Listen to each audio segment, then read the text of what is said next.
Welcome back to the channel. Video post చేసి 2 weeks అయితే అవుతుంది. అంటే కొంచెం ఈ ఎండల వల్ల నేను ఏం ట్రిప్స్ కూడా ప్లాన్ చేయలేకపోతున్నా. ఈ రోజు ఈ వీడియోలో ఏంటంటే నా ఐఫోన్ గురించి నేను ప్రీవియస్ గా పోస్ట్ చేసిన కదా ఇన్స్టాగ్రామ్ స్టోరీలో 13 గురించి ఎమోషనల్ చిన్న ఫ్యూ లైన్స్. నేను అది ఎక్స్చేంజ్ లో ఐఫోన్ 17 తీసుకున్నా. మీకు అదైతే చూపిస్తా. Let's switch into Moto Edge 60తో షూట్ చేస్తా ఐఫోన్ 17ది.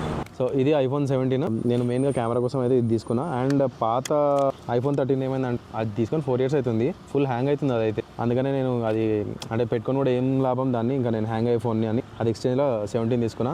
మెయిన్గా ఈ బటన్ కోసము ఇన్స్టాంట్గా ఇట్లా వీడియో తీసేసుకోవచ్చు. అందుకని 17 తీసుకున్నా. యూజర్ ఎక్స్పీరియన్స్ అయితే చాలా బాగుంది, చాలా ఫాస్ట్ కూడా ఉంది. అండ్ ఇలా క్యాప్కట్ డౌన్లోడ్ చేద్దాం అనుకున్నా. నాది యాపిల్ సబ్స్క్రిప్షన్ ఉంది మ్యూజిక్, సో అది లాగౌట్ చేసేయమంటుంది. అందుకని క్యాప్కట్ ఇప్పుడైతే డౌన్లోడ్ చేయలేదు. నెక్స్ట్ మంత్ అట్లా అయిపోతుంది ఆ ప్రీమియం. అది అయిపోయినప్పుడు క్యాప్కట్ ఇందులో ఇన్స్టాల్ చేస్తా. సో ఎక్కడ వెళ్ళినా కానీ దీంతో వీడియో షూట్ చేయొచ్చు. అండ్ ఇలాంటి చిన్న చిన్న వీడియోలు, కార్ లేకుంటే బైక్ రివ్యూ వీడియోలు ఎందుకు యాక్షన్ కెమెరాలో షూట్ చేస్తలేను అంటే, నాకు అది డీలాగ్లో ఇట్లాంటి ఈవినింగ్ క్లైమేట్స్లో దాన్ని నేను కలర్ గ్రేడింగ్ ఎక్కువ మంచిగా చేయలేకపోతున్నా, అంటే దానికి వస్తలేదన్నమాట. అందుకనే నేను ఐఫోన్ తీసుకొని ఇట్లాంటి ఈ వీడియోస్ చేస్తున్నాను. సో మెయిన్గా ఈ వీడియోలో నేనేం చెప్పాలనుకున్నా అంటే ఈ బైక్ గురించి. అంటే నేను ఇప్పుడు ప్రస్తుతం నేను ఏం రైడ్ చేస్తలేదు కాబట్టి నేను ప్రీవియస్గా ట్రావెల్ ఏ బైక్ మీద అయితే నేను లాంగ్ ట్రావెల్ చేసానో ఆ బైక్ గురించి నా జెన్యూన్ నా ఎక్స్పీరియన్స్ మీతో షేర్ చేద్దాం అనుకున్నా ఆ బైక్ మీద. అండ్ ఇది అందులో వన్ ఆఫ్ ద బైక్, ఇది నా బైకే. అండ్ ఇందులో one of the best feature ఇది డ్యూయల్ ఏమంటారు, ఒకటే కెమెరాలో నేను కూడా ఇక్కడ నుంచి కనిపిస్తా, ఫ్రంట్ కెమెరా కనిపిస్తుంది. సో ఇది నా బైక్. నేను ఈ బైక్ మీద ఫస్ట్ విజయవాడ గుంటూరు వెళ్ళిన, దాని తర్వాత బెంగళూరు వెళ్ళిన, బెంగళూరు 2 times ఏమో వెళ్ళిన, అండ్ కూర్గ్ వెళ్ళిన, ఇంకా నేను హంపి కూడా వెళ్ళిన దీని మీదనే. ఇది 125cc. ఏముంది నార్మల్గా 70-80 స్పీడ్ వెళ్తుంది. 110 కూడా వెళ్తుంది. కానీ 110 వెళ్తే మొత్తం ఈ ఫ్రేమ్ అంతా వైబ్రేట్ అయిపోతుంది. ఈ బ్యాగ్ అంటే మార్చాలి ఇవన్నీ. దీనికి బేసిక్గా పెద్ద మోడ్స్ ఏం చేయలేను నేను. ఇది ఒకటి ఫోన్ హోల్డరు, ఇది 4 indicators హైవే మీద కూడా ఆగినప్పుడు లేకుంటే ఏమైనా ఎమర్జెన్సీ టైంలో యూజ్ చేసుకోవడానికి, అంతే. అంతకుమించి ఇంకా బైక్ ఏం లేదు. మొన్ననే యాక్సిడెంట్ అయింది. అంటే నేను ఒక డివైడర్ గుద్దేసిన, చూసుకోలేదు. అక్కడ మధ్యలో రోడ్ మధ్యలో అది ఉన్నందుకు డివైడర్ది ఒకటి ఏమంటారు ఇట్లాంటిది ఒకటి రోడ్ మధ్యలో పెట్టినుండే. అది ఎప్పుడు యూజువల్ లేకుండే, ఆ రోడ్ కన్స్ట్రక్షన్ వల్ల అది పెట్టిండే. నేను అది చూసుకోలే, హిట్ చేసేసిన. మార్నింగ్ 8 o'clockలే అది టెంపుల్కి వస్తుండే, అట్లా అయింది. సో ఇది పోయింది. ఇదంతా మొత్తం ఈ 2 షాకప్స్ కూడా పోయిండే. మళ్ళీ మొత్తం వేయించిన. బండి నాకు ఎప్పుడు ఏం ట్రబుల్ ఇదే. అండ్ డిస్క్ ప్యాడ్ కూడా మార్పించిన రీసెంట్గా, ఎందుకంటే బైక్ 95,000 తిరిగింది. మీరు ఇక్కడ చూడొచ్చు 96,223 kilometers తిరిగింది బైక్.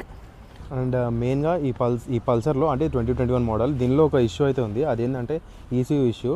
అది ఎందుకు ఆ వైరింగ్ ప్రాబ్లం నాకేం లేదు, ECU ఇష్యూ అయితే ఉంది. అది నాకు ఇప్పటికీ 2 times ఎఫెక్ట్ అయింది. అంటే 2 times నాకు ట్రబుల్ ఇచ్చింది. ఫస్ట్ టైం ఏమో అసలు ఆగిపోయింది, ECU ఏం చేంజ్ చేయలేదు. షోరూంలో అయితే అసలు అన్నివైన ఆన్సర్లు ఇస్తారు, మొత్తము స్టూపిడ్ ఆన్సర్స్. అది ECU అయితే ఇక్కడ ప్లేస్ చేసి ఉంటుంది. అది 6,000, అది ఓన్లీ ECU బోర్డు. కానీ షోరూంలో ఏమో అసలు దాని గురించి వాళ్ళకి ప్రాపర్గా తెలిసో అర్థం కాదు. ఒకడేమో 16,000 అంటాడు, ఒక 17,000 అంటాడు. వైరింగ్ పోయిందేమో చెప్పలేము, మీరు వెహికల్ ఇక్కడనే పెట్టిపోండి అని అన్నారు. నేనైతే బయట తెలిసిన వాళ్ళతో చేపించుకున్నా. ఫస్ట్ టైం అయితే అది జస్ట్ ఒక ప్లగ్ పోయిండే. సెకండ్ టైం ఏమో ECU మొత్తానికే ఖరాబ్ అయితే వేరే తెలిసిన ఒకడు దాని ఏదో మతలబ్ చేసి ఇచ్చిండు. సో ఇప్పటికైతే మంచిగానే నడుస్తుంది. అండ్ ఈ బైక్ ఎందుకు నాకు మోస్ట్ సెంటిమెంట్ ఈ బైక్ ఎందుకు అంటున్నా అంటే, ఇప్పటివరకు చాలా తిరిగిన ఈ బైక్ మీద, కానీ నాకు ఎక్కడ అవుటర్ స్టేషన్స్లో ఇది ట్రబుల్ ఇలే. ఓన్లీ హైదరాబాద్ లోకల్లో ట్రబుల్ ఇచ్చింది, అండ్ నా హోమ్ టౌన్లో అంతే. అండ్ ఈ ఫ్యూల్ ఇంజెక్షన్ బైక్స్తో ఏంటంటే బ్యాటరీ పోయిందంటే కనుక బండి ఎక్కడంటే అక్కడ ఆగిపోతుంది. సో ఈ ఫ్యూల్ ఇంజెక్షన్ బైక్లో మెయిన్గా బ్యాటరీ డెడ్ అయిందంటే కనుక మనకి బైక్ అక్కడిదక్కడ ఆగిపోతుంది. మళ్ళీ బ్యాటరీ రిప్లేస్ చేసుకోవాలి. ఎందుకంటే ఈ ఫ్యూల్ ఇంజెక్షన్లో ఏదైతే పంప్ ఉంటుందో అది మనకి పవర్ సప్లై అయితేనే అది పనిచేస్తుంది. అంటే ఆ ఫ్యూయల్ అనేది ఇక్కడ కార్పొరేటర్ ఉండదు దీనికి. సో ఇంజన్లకు అయితే సప్లై అవుతుంది. సో దానికైతే బ్యాటరీ కనెక్షన్ పక్కా ఉండాలి.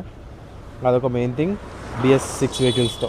సో నాకు హిమాలయన్ MT-15 మా ఫ్రెండ్స్ ఇవన్నీ లేనప్పుడు నేను ఫస్ట్ పిచ్చోడ్లాగా వెళ్ళిపోవాలని ఫిక్స్ అయిపోయి వెళ్ళింది ఈ బైక్ నుంచే స్టార్ట్ చేసిన నా ట్రిప్స్ అన్ని. సో అందుకనే దీనికి ఒక స్పెషల్ బ్లాగ్ చేయాలని అయితే చేస్తున్నా. ఇంతే, దీనికి పెద్ద మెయింటెనెన్స్ ఏముండదు. మంత్లీ అంటే సర్వీస్కి ఒక 1,000 రూపీస్ కాస్ట్ అవుతుంది అంతే. 2 టైర్స్ మార్పించిన రీసెంట్గా.